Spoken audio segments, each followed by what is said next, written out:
Last week, I preached about healing. Our gospel last week was the few verses that lead up to what we heard today, which is the second and third healing stories in Mark. We've now heard 3 healing stories. And last week, my thesis was that when we share the love of Christ, that compassion, forgiveness, mercy, and unconditional love, Christ can heal that which we thought might be irredeemable. The power to take what has been corrupted and destroyed and bring about reconciliation and restoration.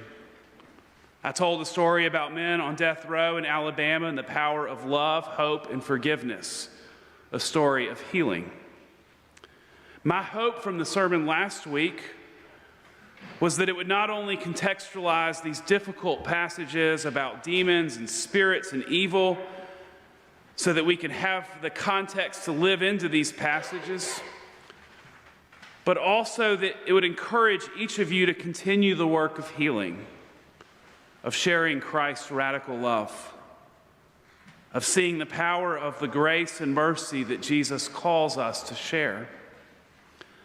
I might have hoped that you left after last week charged up, ready to share that radical love, to mend broken relationships, to offer mercy and grace. As an extension of Christ's love, to be more charitable to those that many have found it difficult to be charitable towards. A sermon that in some ways is encouraging. I might have hoped that our whole congregation had gone out in the world to be healers, to draw out through mercy towards others which corrupts and destroys the children of God, because we see humanity is worthy of love because God's love for humanity. It's worth pausing for a moment and wondering if you feel encouraged or hopeful to share in the healing love of Christ, to be a part of the transformation of others' lives, to help restore people's lives to the fullness of what God has intended. Do you know that you have that capacity? I hope so. I pray so. And I want to pick up where we left off. You might say that you're getting a 2-week sermon series. No, that's a very foreign idea in the Episcopal Church. But I want to pick up because as we continue into Mark's Gospel this Sunday, the story adds a twist to what we heard last week. And so looking at them together, we gain something new and important to consider in our work of healing. In these healing stories, Simon's mother-in-law is in bed with a fever, and Jesus comes and lifts her up. And then she's able to fully live into that vision. She's able to serve. Jesus helps her to be able to stand as she once was, that pointing to healing and restoration. And the news has spread. And that evening, more and more people are being brought to Jesus, and he continues to heal. And as Mark tells us, healing many. In the morning, while it was still dark, Jesus goes off to pray. The language in the translation that we have, that we use every Sunday, that we read from this morning, Simon and his companions hunted Jesus. It's strong language. It implies a sense of urgency in the need for his healing. Everyone is searching for you, they tell him. So consider this.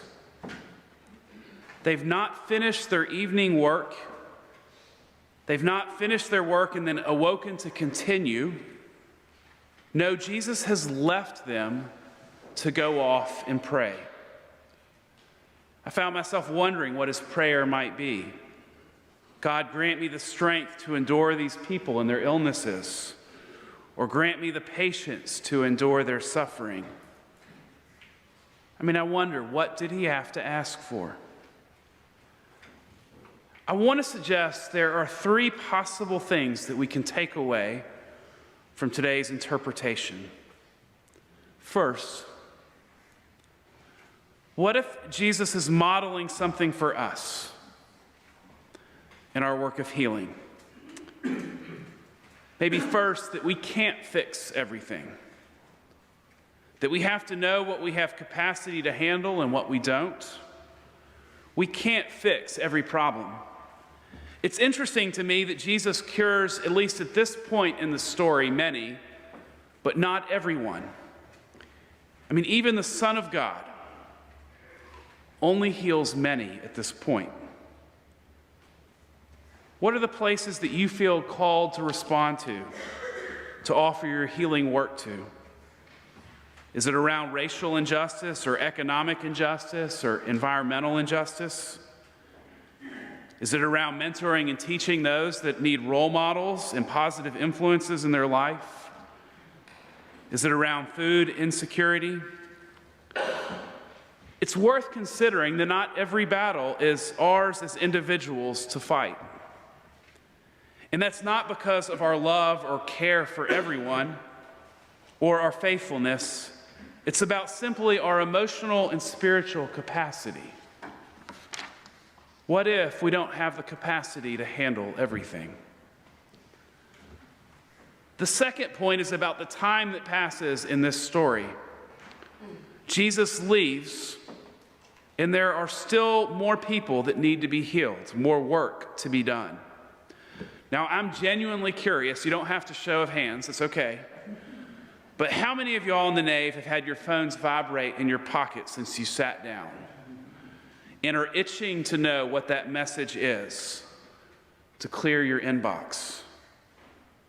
Maybe I'm just preaching to myself. How many people in this room are feeling guilty about the email that you've received in the last 48 hours and you haven't responded to? I mean, how do we generate space in our lives to step back, to pause, to know that we can't accomplish it all? Is Jesus modeling rest and balance, removing a sense of urgency that has likely introduced unnecessary anxiety into our lives? And does the lack of balance keep us from being able to live into the full identity of Christ's healing presence because we're so anxious about what we're not doing? And the third point is that Jesus grounds his healing in prayer. It's interesting that so often we're focused on actions and actions that produce results, and we want to be able to lift the mother-in-law up or help the friend or restore the well-being of a neighbor who is struggling.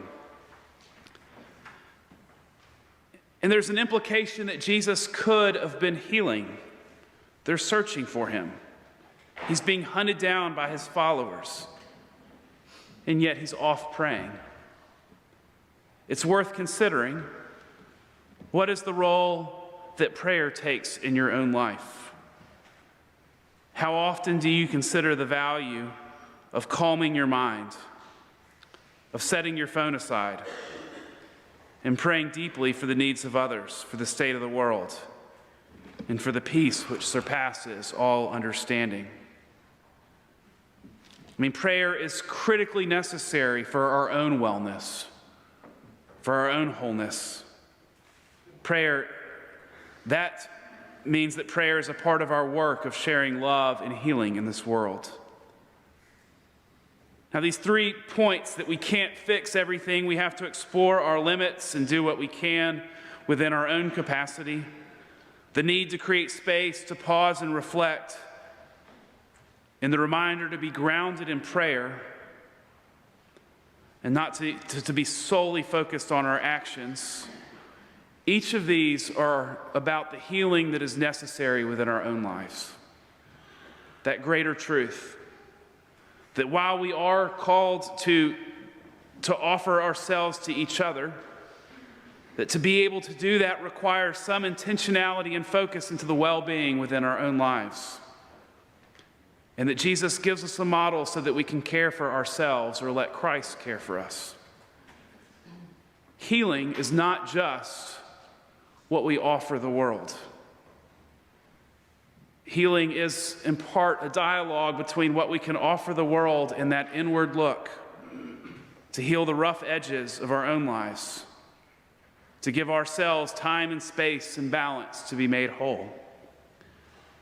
I mean, think of the people that you know in your own life who've tried to enter a new relationship with wounds, who have wanted to love deeply, but the fresh scars have made it too difficult.